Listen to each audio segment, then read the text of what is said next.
təmsilçisi Çermen Valiyev.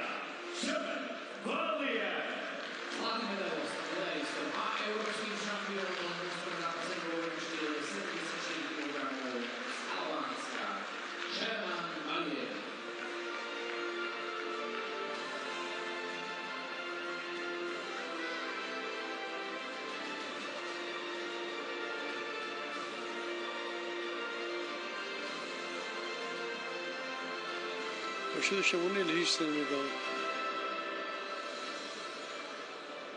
Qəribə. Çok qəribə vəziyyət yarandı. Rusiya Güləş Federasiyasının prezidentidir Mikhail Mamaşvili. Çermen Valiyev de bildiği için Asetin'dir. Asetin Güləş məktəbini bitirməz. Yəqin Rusiya'da muhsulduğu için öyle hissə yani o medal taktığım var. Belə olmaz. Ne bileyim. Çox qəribə, rastlaşmağımız var.